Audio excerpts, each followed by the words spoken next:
हार्दिक अभिनंदन है और आप सभी को नमस्ते। मैं जो आज का विषय है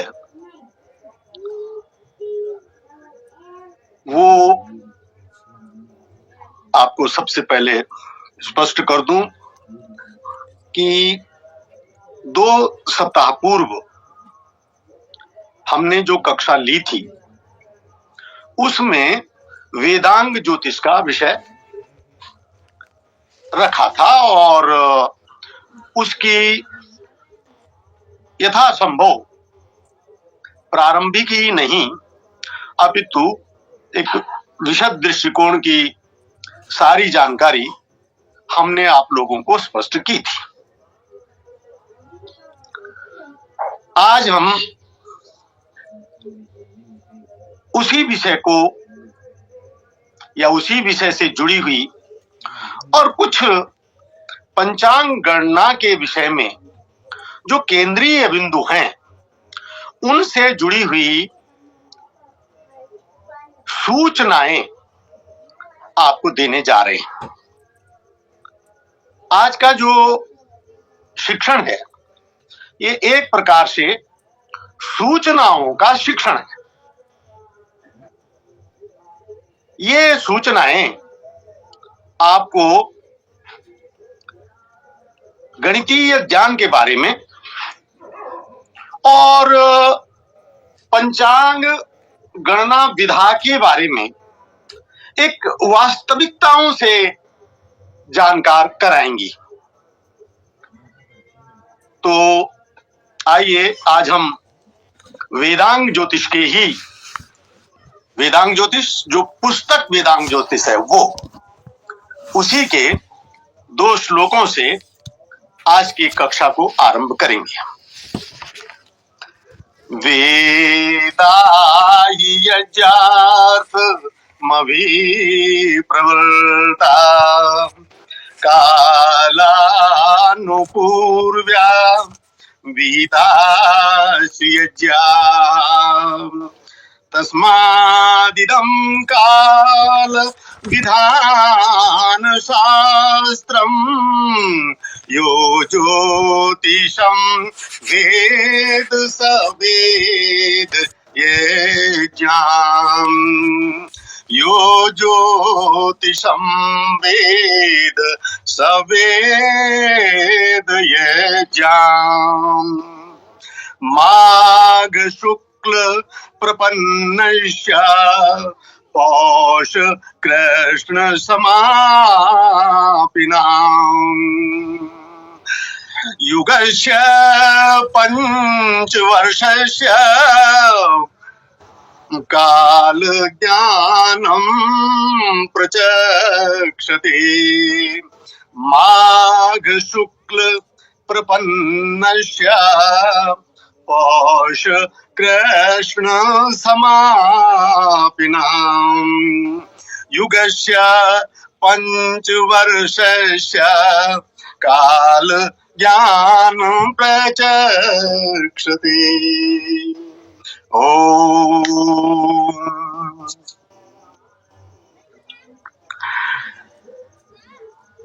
वेदांग ज्योतिष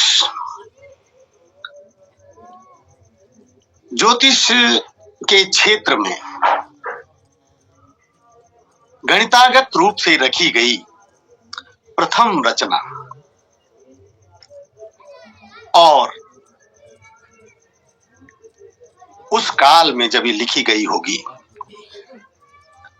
तो आपको इन बातों का आभास हो जाएगा कि कितनी सतर्कता से प्रकृति के रहस्यों को टटोल कर महर्षि लगद ने ज्योतिषीय स्पष्टीकरण आपके सामने रखे। आप जानते हैं कि उस समय में जबकि काल मापन की बहुत आज की दृष्टि से हम कह रहे हैं उस समय की दृष्टि से वो बहुत अच्छी रही होंगी, लेकिन आज की दृष्टि से हम देखते हैं तो बहुत सटीक, प्रामाणिक और बहुत सुविधा नहीं है कि आप ये कहें कि वो जिस तरह से हम आज कह रहे हैं इतने बजकर इतने मिनट पर, तो इतने सेकंड पर, या एक सेकंड के भी हम कितने हिस्से गणित करने में समर्थ हैं, तो वैसा तब नहीं था। उन परिस्थितियों में भी उन्होंने उत्तरायण को, दक्षिणायन को जानने का तरीका टटोला और इस निष्कर्ष पर पहुंचे कि जिस दिन से दिन बढ़ना शुरू हो रहा है, घर्म वृद्धि अपाम प्रस्थ, अपाम प्रस्थ, अपाम पानी, प्रस्थ एक प्रस्थ पानी। अब देखिए, एक वाटर मेजरमेंट के तरीके से नाप रहे हैं समय को। आप कभी सोचिएगा कितना घर्म वृद्धि अपाम, घर्म दिनमान, वृद्धि कैसे बढ़ रही है। अपाम प्रस्थ, एक प्रस्थ जल के मापन से दिनमान बढ़ रहा है, तो वो उत्तरायण हो गया। और छपा हराश उद्गतो, छपा रात्रि, हराश उद्गतो, ये विषय मैं पहले स्पष्ट कर चुका हूं, लेकिन छपा हराश उद्गतो, उत्तरायण में उद्गतो, जब सूर्य उद्गत हो जाता है, उत्तरायण में चलता है, तो उस समय क्या होता है, छपा हराश होता है, और वो जो है घर्म वृद्धि और दिन की वृद्धि होती है, और उसमें एक प्रस्थ का मापांक होता है। दक्षिणी तो विपर्यास, तो दोनों, कौन दोनों, दिनमान और रात्रिमान, इसलिए तो शब्द आया। दक्षिणी तो विपर्यास,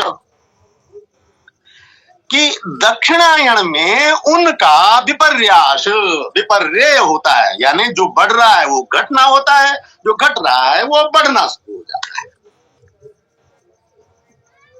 और तब कहते हैं षड मुहूर्त अयनेन तू, एक अयन में उत्तरायण पूरा 180 अंश के जाने में, षड मुहूर्तेन तो अयन में 6 मुहूर्तों का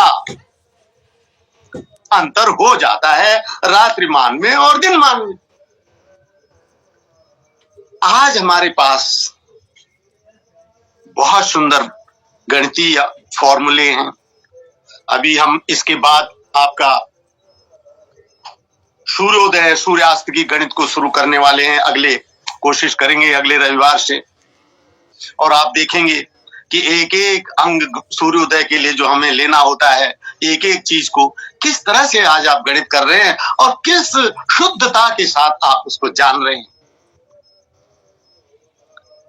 तो पहली बात तो यह है कि लगद ने उस कठिन समय में, लेकिन प्रकृति के इस रहस्य को, आप सोचिए उस समय जानना इस रहस्य को कितनी बड़ी बात रही होगी। किस रहस्य को, कि सूर्य उत्तरायण हो रहा है तो दिनमान का बढ़ना शुरू हो रहा है, छपा हराश हो रहा है, और दक्षिणायन हो रहा है तो विपर्यास, तो उस दोनों का, दिनमान और रात्रिमान का विपर्यास हो रहा है। और यही नहीं, लगत ने इतना भी कह दिया कि वो कितना होता है, उन्होंने कहा 6 मुहूर्त का होता है। 6 मुहूर्त, षण मुहूर्त अयनेन तू अयन में 6 मुहूर्तों का घटना और बढ़ना हो जाता है। तो जैसे कि मैंने आज आपको विषय दिया है सूचनाओं का, तो आज हमारे पास बहुत अच्छे फॉर्मूले और उनकी जानकारी है। हम जो पहली जानकारी आपके सामने रखना चाह रहे हैं वो ये है कि वेदांग के अनुसार जो पंचांग बन रहा है या बनना है, उसकी सार्थकता आज के दिन में समय मापन की जानकारियों के विकास क्रम के साथ बदल गई है। और इसके लिए हमने आपको जैसे पिछली बार कहा था कि बराहमीर ने कहा है कि भाई जो सूर्य सिद्धांत है सवितरी वो श्रेष्ठ है, उसमें गणितें जो ज्यादा स्पष्ट हैं, तिथिमान, और जो वेदांग ज्योतिष की तिथियां हैं वो जो है उनमें अंतर है। तो अब आई आपके जानकारी लेने की पहली बात, और वो बात ये है कि आज हम आपके लिए एक ऐसे पुरुष की रचना लाए हैं जिसके बारे में अक्सर आपके ग्रुप में भी यदा कदा चर्चा होती रहती है, और उस महापुरुष का नाम है शिवराज कौंडिन्यायन। शिवराज कौंडिन्यायन ये नेपाल के भद्र पुरुष रहे हैं, अब नहीं है, इनका समय भौतिक जीवन का बीत गया है। और इनके पुत्र हैं जो अभी उनके गणना निर्देशों पर पंचांग निकाल रहे हैं। हमारा उद्देश्य आदरणीय कौंडिन्यायन जी या उनके पुत्र के संदर्भ से आपको विश्लेषणों को देने का नहीं है। हमारा जैसा कि हमेशा उद्देश्य रहता है और जैसा कि आज भी है, हम विषय केंद्रित बात रखते हैं, व्यक्ति केंद्रित नहीं। ये बात ध्यान रख ले। हमें तो ज्योतिष से उद्देश्य है ना, हमें गणित से उद्देश्य है। तो जो उनके अनुसार आज एकमात्र पंचांग जो मेरी जानकारी में है, एकमात्र पंचांग जो मेरी जानकारी में है वो नेपाल से प्रकाशित होता है। और उस पंचांग का एक पृष्ठ हम आपके सामने रख रहे हैं। हमने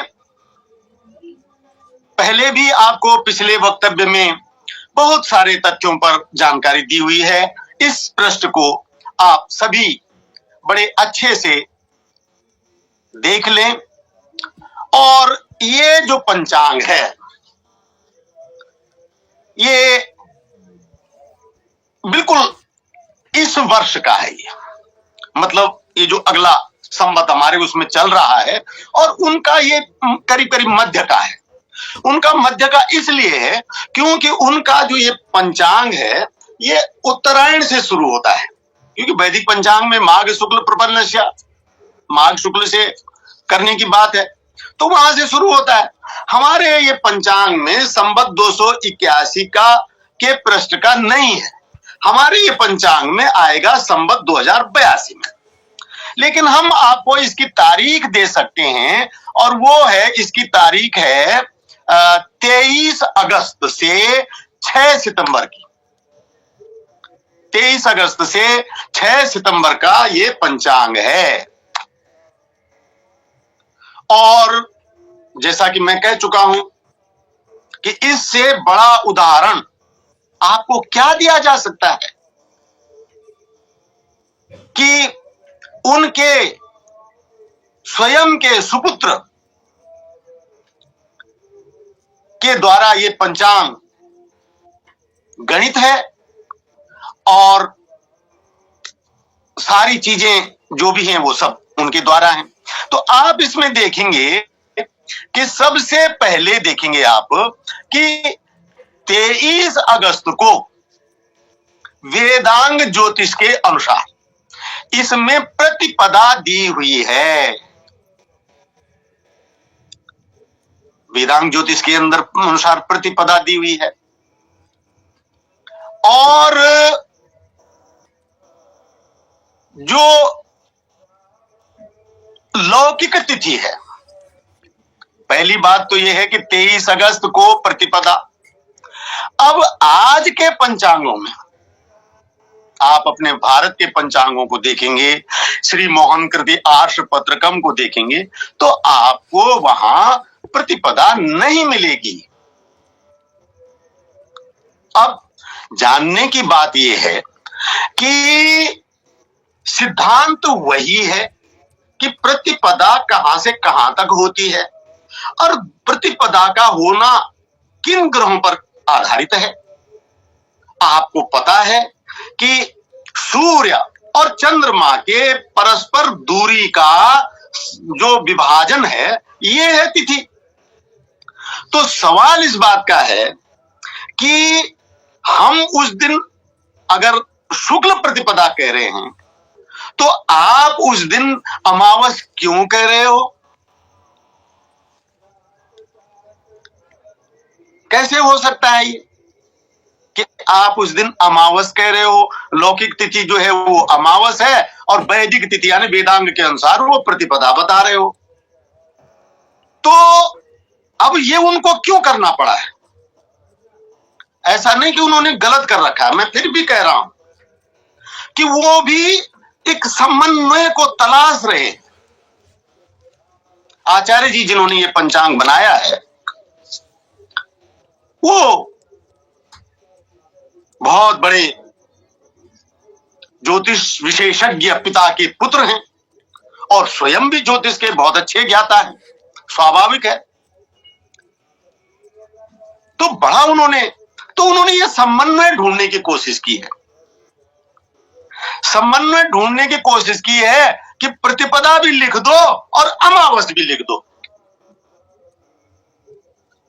अब देखिए ये कैसे हो सकता है कि आप एक कारण से उसे प्रतिपदा कहें और एक कारण से उसको अमावस कहें। आप शांत होकर के कभी बिल्कुल आंख मूंद करके तटस्थ भाव से कभी इस विचार को आगे बढ़ाइए अपने सामने कि क्या ऐसा हो सकता है। बेशक उन्होंने समन्वय के लिए ऐसा लिखा हुआ है कि भाई जहां जैसा चले आपको जो मानना है वो मानो। ये हुई बात कि आपको जो मानना है वो मानो, मैं दोनों चीजें आपको दे रहा हूं। इसका अर्थ क्या हुआ? हमारे एक बहुत बड़े विद्वान हुए हैं और मैं आज आपको मेरा एक बहुत बड़ा सौभाग्य है कि ज्योतिष के 4 धुरंधर विद्वानों से मेरा संपर्क रहा है। बहुत उनमें से 2 तो ऐसे हैं कि मैं समझता हूं कि अद्वितीय अद्भुत, जिनकी प्रशंसा नहीं की जा सकती, शब्द नहीं मिलेंगे आपको उनकी प्रशंसा करने के लिए, उनके ज्ञान की प्रशंसा करने के लिए। और उनमें से एक है कश्मीरी और वो भी ज्योतिष घराने के व्यक्ति, आदरणीय अवतार कृष्ण कौल जी, जिनका मैं नाम अक्सर लिया करता हूं। उनका और मेरा बहुत बड़ा संबंध रहा है और उनको पंचांग गणित के बारे में बड़ी चिंता रहती थी और बहुत बड़ा श्रम करके वो पंचांग निकालते थे। अब उनको ये जानकारी हो गई कि ये जो पंचांग है ये गलत है, तो उन्होंने उस ढंग का भी पंचांग का समन्वय करना शुरू कर दिया जो मैं आपको दे रहा हूं।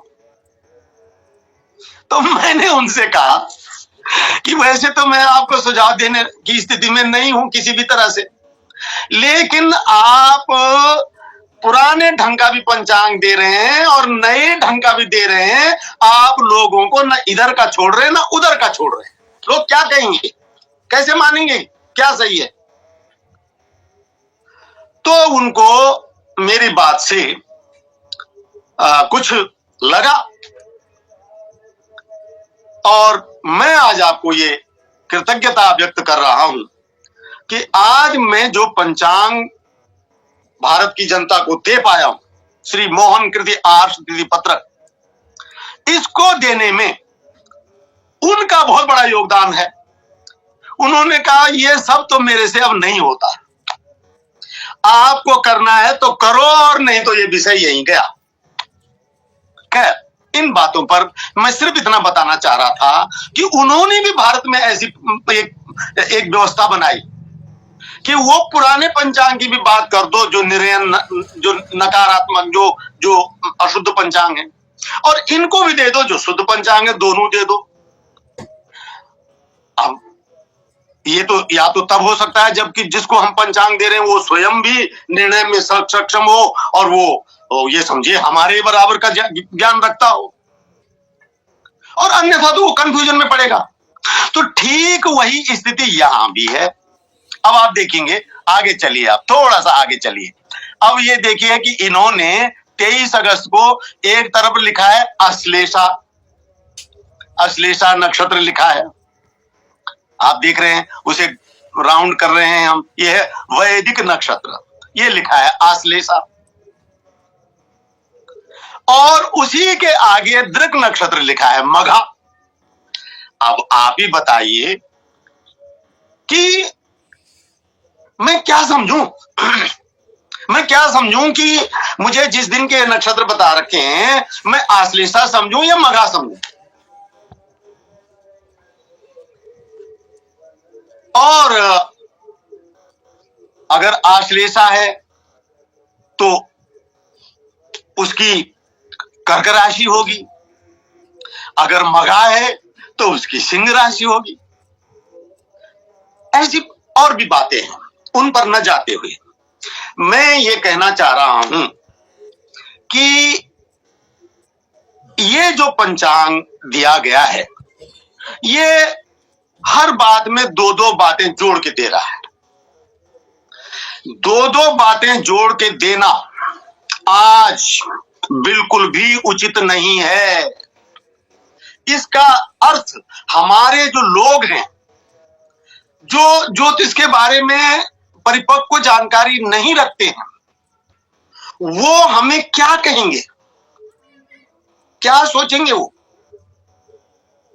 मान लीजिए संस्कार विधि में लिखा हुआ है कि जिस नक्षत्र में जन्म हुआ हो उस नक्षत्र की आहुति देनी चाहिए, यज्ञ में, नामकरण संस्कार में। जिस तिथि में जन्म हुआ हो उस तिथि की आहुति देनी चाहिए। तो अब वो जन्म नक्षत्र किसको माने? आप स्वयं उसको कितनी बड़ी झंझट में छोड़ रहे हो।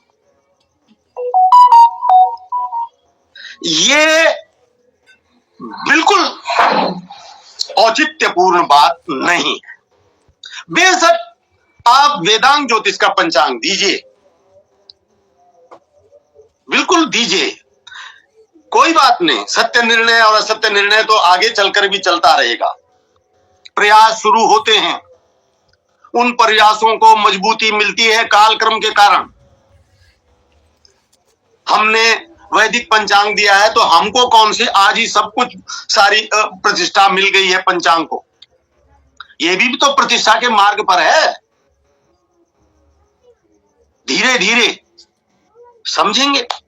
तो मैं जो पहली जानकारी आपको दे रहा हूं, जो पहली सूचना आपको दे रहा हूं, वो ये है कि वेदांग ज्योतिष के अनुसार जो सबसे बड़ा प्रख्यात प्राचार्य इस विषय के रहे हैं, स्वयं उनके द्वारा, मैं उनके द्वारा ही कहूंगा, जो चीज दी जा रही है वो कैसी है वो मैंने आपके सामने रख दी। उनकी विद्वता को फिर नमन करते हुए भी मैं इस चीज को स्वीकार नहीं कर पा रहा हूं कि हम अपने लोगों को इस तरह की दो दो बातें दी। और यही मैंने आदरणीय अवतार कृष्ण कौल जी को कही थी बात कि बिल्कुल नहीं, आप जो पंचांग दे रहे हैं आप लोगों को झंझट में ज्यादा डाल रहे हैं और दे कम रहे हैं, उनको सुविधा कम दे रहे हैं आप उनको। और उनको इस बात का अनुभव हुआ और उन्होंने पंचांग प्रकाशित करना बंद कर दिया और मुझसे बोले कि अब देना है तो आप दीजिए और मेरा तो कार्य ये हो चुका है। खैर, जो दूसरी जानकारी है वो ये है कि कहा जा रहा है कि हमारे भारत में भी वेदांग ज्योतिष पर आज लोग चलने वाले हैं कहीं कोई। तो मैं आप सबके सामने ये बात कहना चाहूंगा कि मेरी जानकारी में भारत में ऐसा एक भी पंचांग प्रकाशित नहीं हो रहा है। लेकिन ये जरूरी थोड़ी कि मेरे को जानकारी जो है तो वो बिल्कुल, अगर आप में से किसी को या मेरे इस ग्रुप में से किसी भी भद्र पुरुष को ये पता हो कि ये जानकारी मतलब ये पंचांग दिया जा रहा है, इस पंचांग पर इस तरह से लोग दे रहे हैं, चल रहे हैं, तो ठीक है। तब उस पंचांग की एक बात तब भी कह रहा हूं कि तब उस पंचांग का और इन जो आजकल हम दे रहे हैं पंचांग, जो दृक पंचांग, वेदशालाओं से जो स्थितियां प्राप्त हो रही हैं, उन स्थितियों के आधार पर हम जो पंचांग बना रहे हैं, तब उन पंचांगों का और इन पंचांगों का वैश्लेषिक अध्ययन हम आपके सामने रखेंगे, ताकि हम अपने आप को ये न समझ सकें कि हमने एक सत्य का, एक सूचना का तिरोहण किया है, उसको अनदेखा रखा है।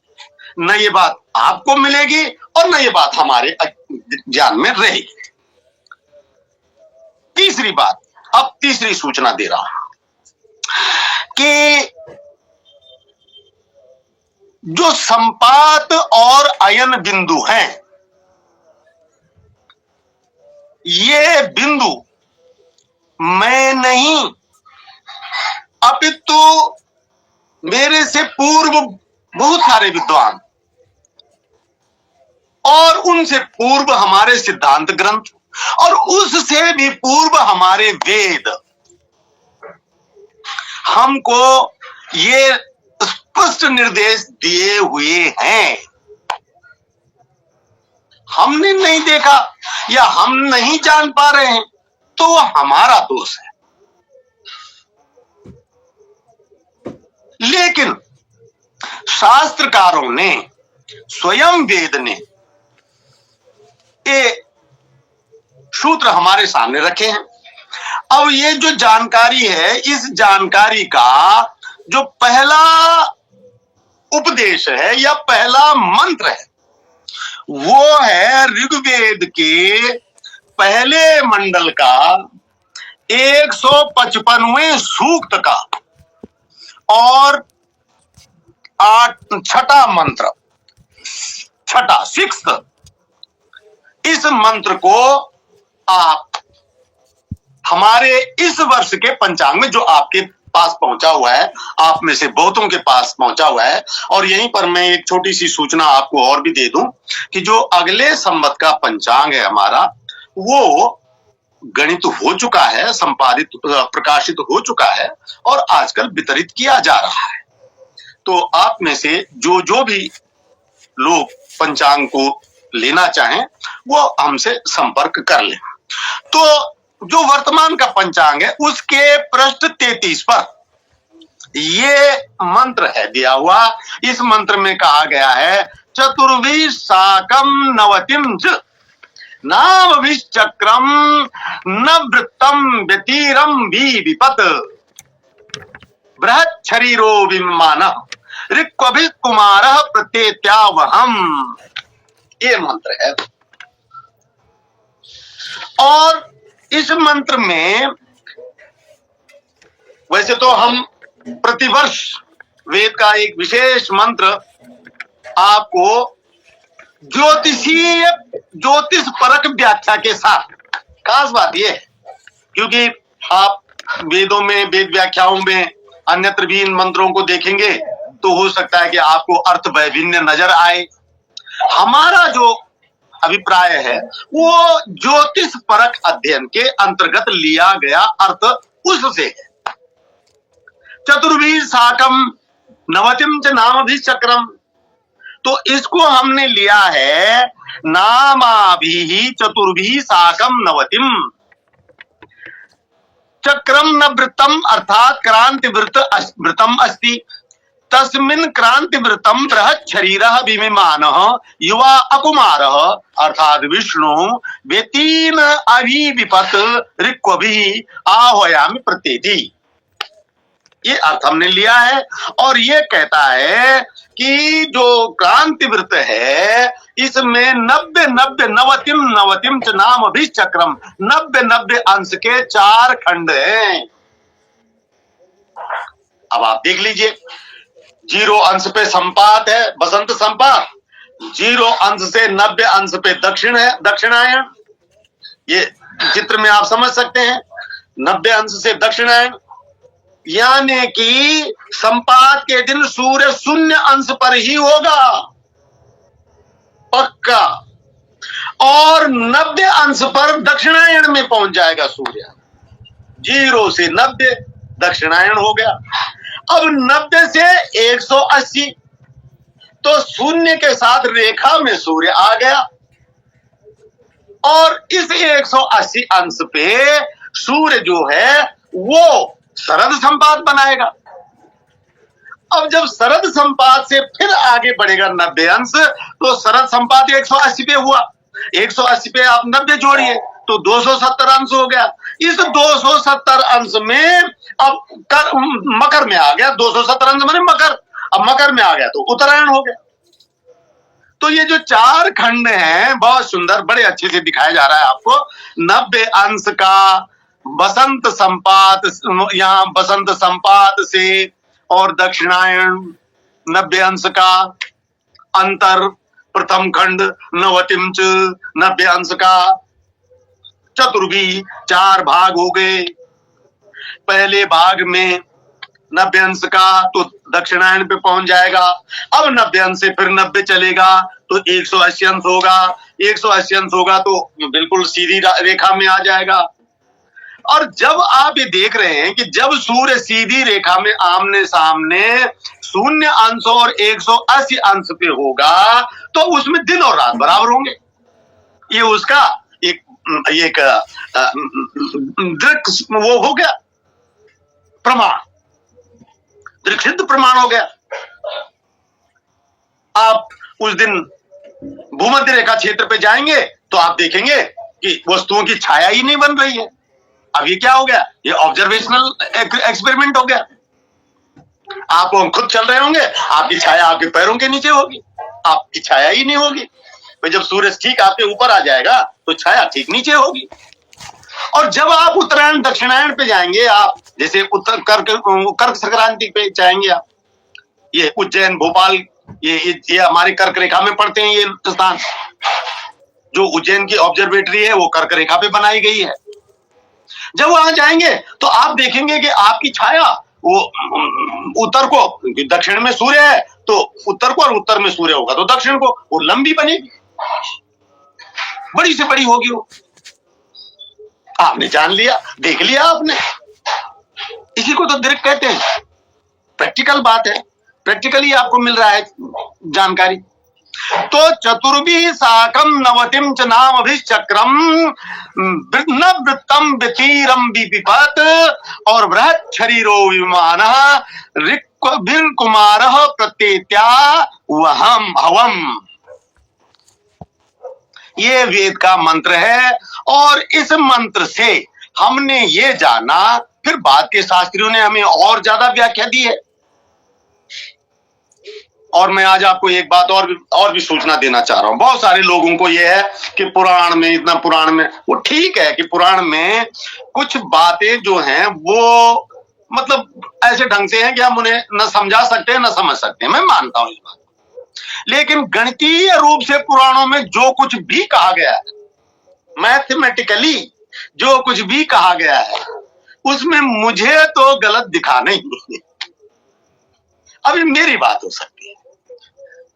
उदाहरण के लिए विष्णु पुराण कह रहा है अध्याय 8 के वो अंश 2 में कह रहा है कि शरद वसंतयोर मध्य विषुवम विभाव्यते।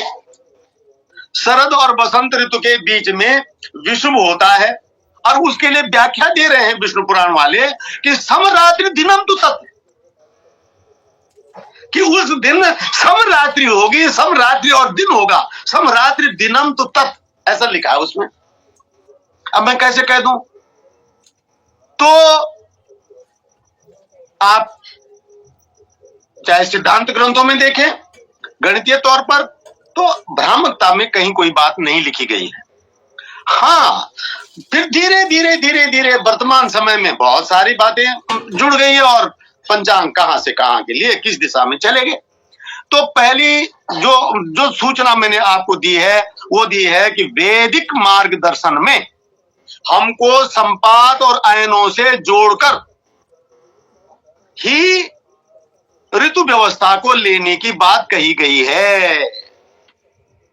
और जो पंचांग आपको ऋतु व्यवस्था के साथ जानकारी नहीं देता, जो पंचांग आपको ऋतु व्यवस्था के साथ मास व्यवस्था, पक्ष व्यवस्था और तिथि व्यवस्था नहीं देता, वो पंचांग नहीं है, पंचांग के नाम पर एक व्यर्थ प्रयास है। आप में से किसी भी महानुभाव को उसको नहीं लेना है, नहीं चलना है उस पर। तो एक जानकारी ये हुई। अब हम आपको एक और जानकारी दे रहे हैं, क्योंकि धीरे धीरे फिर वही बात समय की। वो जानकारी ये है कि जो शास्त्रकारों ने हमें बहुत तरीके से जानकार रखने की कोशिश की है। उदाहरण के लिए ऋग्वेद के ही पहले मंडल में 189 सूक्त का 6वां मंत्र, उसमें लिखा है, बड़ा सुंदर मंत्र है और आप बहुत उच्चारण करते हैं इस मंत्र का। कोई शुभ काम ऐसा ही नहीं होता जिसमें इस मंत्र का उच्चारण नहीं होता। ओम स्वस्ति न इंद्रो वृधस्रवाः स्वस्ति न पूषा विश्ववेदाः स्वस्ति नस्तार्क्ष्यो अरिष्टनेमि स्वस्ति नो बृहस्पतिर्दधातु। ये मंत्र है।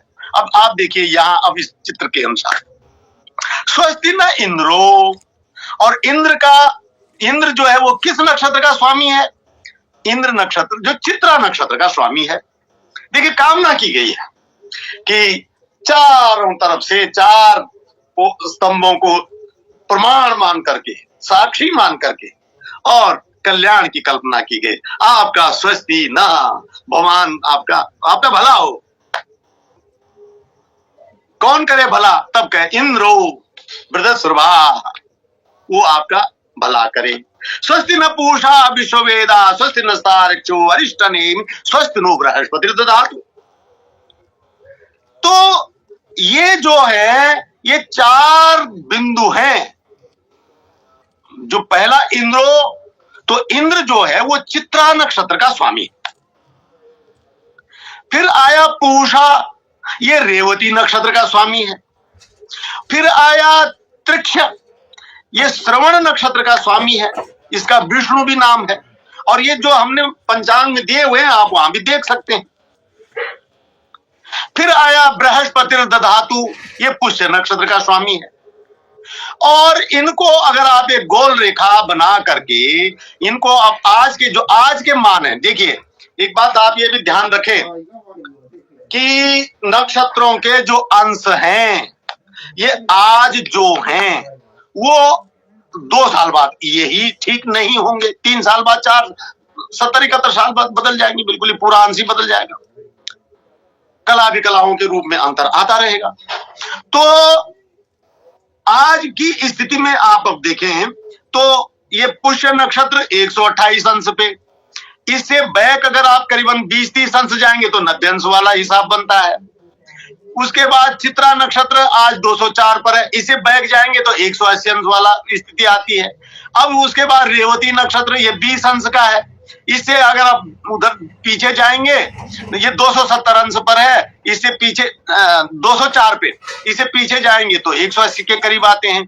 इसी तरह से श्रवण नक्षत्र का स्वामी जिसका बृहस्पति देवता है वो आज 302 पर है, उसको भी पीछे जाएंगे तो वो देखिए आप 270 के पीछे क्यों जाएंगे। क्यों बोल रहा हूं मैं ऐसा? क्योंकि आज की जो स्थिति है ये आज की है, लेकिन जब ये मंत्र लिखा गया होगा अब उसका तो हम वो नहीं दे सकते ना। जब ये मंत्र देवता ने दिया होगा, जब ये मंत्र ऋषि के ब्रह्मांड में आया होगा, उस समय क्या स्थिति रही होगी वो हम आज इमेजिन नहीं कर सकते ना, क्योंकि हमारे पास तो आज की स्थितियां हैं। और आज की स्थितियों में भी हम देख रहे हैं कि 20-25 अंश के हिसाब से वो सही बैठ रही है। कितनी बड़ी बात है ये, आप कभी विचार करिएगा इस बात पर कि शास्त्रकारों ने ज्योतिष की उस स्थिति को, शास्त्रकार नहीं, ये तो शास्त्र साक्षात ईश्वर की विद्या है, ईश्वरीय ज्ञान है ये किसी का लिखा हुआ नहीं है, ये वेद मंत्र है, ऋग्वेद के मंत्र का प्रथम मंडल का। और वो कह रहा है स्वस्ति न इंद्रो वृधस्रवाहा स्वस्ति न पूषा विश्ववेदा स्वस्ति नस्ताक्षरो अरिष्टनेमि स्वस्ति नो बृहस्पति ददातु।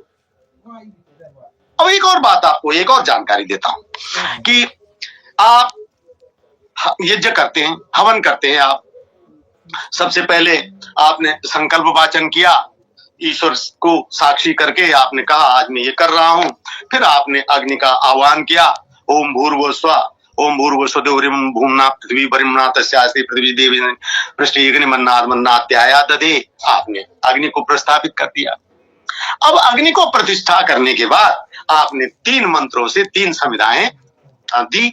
उसके बाद आपने फिर ओम अयं तिदमात्मा जात वेदस्ते निधस्व वर्धस्व चेद वर्धया चास्मान प्रजया पशुभिर्वृक्षसेनान्नादेन समेतय स्वाहा, ये 5 आहुतियां दी। फिर जल सिंचन किया। अब आया आपका ये तक, यहां तक तो आप कार्यक्रम जो था आपका, ये कार्यक्रम था ये जैसे एक प्रकार की तैयारी, सज्ज करने की।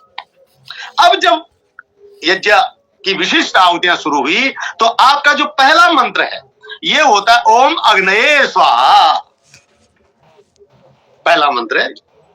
और अग्नये स्वाहा में आप यज्ञ कुंड के उत्तर भाग में और रेखा से आप आहुति देते हैं, घृत की रेखा बांधते हैं आप। अब ये क्या है, संवत्सर प्रजापति देवता, प्रजापति की का यजन शुरू हो रहा है, तो प्रजापति के 4 खास भाग हैं। अब वहां पहला भाग ये उत्तरायण, आपने ओम अग्नये स्वाहा, तो विधान दिया है ऋषि ने कि आप रेखा के रूप में यज्ञ कुंड के उत्तर भाग में आप आहुति देवें। आपने ओम अग्नये स्वाहा, और उसका स्वामी कौन है, अग्नि का स्वामी अग्नि। आप आजकल जो हम दैनिक पंचांग भेज रहे हैं उसमें दे रहे हैं, खैर मैं उस पर ज्यादा नहीं जाऊंगा क्योंकि वही बात समय वाली, वो अग्नि उसका देवता है, सूर्य देवता है। और फिर उसके बाद आप दूसरी आहुति देते हैं ओम सोमाय स्वाहा, वो देते हैं आप यज्ञ कुंड की दक्षिण भाग में, और वो भी देते हैं आप रेखा रूप में। तो ये एक दक्षिणायन के प्रति अपना संज्ञान आपको मंत्र में दिया गया है कि मानवो मनुष्यो ये ध्यान रखो, और तुम्हें आपको हर दृष्टि से ऋतुओं के प्रति और एक जानकारी में रखा गया है। फिर इसके बाद आपने देखा होगा कि अगला मंत्र है ओम प्रजापतये स्वाहा ओम इंद्राय स्वाहा, और ये दोनों जो आहुतियां हैं ये कहां दी जाती हैं, यज्ञ कुंड के मध्य में, क्योंकि संपात है ना, ये संपात की जानकारी है ना। तो संपात क्या है, वो बिंदु रूप है, वो रेखा में नहीं है, उत्तरायण रेखा में है, दक्षिणायन रेखा में है। अब देखिए ये मेरी एक ज्योतिषीय समझ है और एक ज्योतिषीय व्याख्या है मेरी, क्योंकि मैं ज्योतिष पे चल रहा हूं, क्योंकि मैं पंचांग करता हूं, तो मैंने देखा कि मनुष्यों को ये जो सूचनाएं हैं, इसलिए मैंने आज के उसका सूचना शब्द दिया है। ये जो सूचनाएं हैं ये किस किस तरह से, कहां कहां, और भी पता नहीं कितनी कितनी जगहों ये सूचना दी गई होगी। ये तो मैंने 2-1 जगह थोड़ा टटोला तो मुझे ये मिल गई।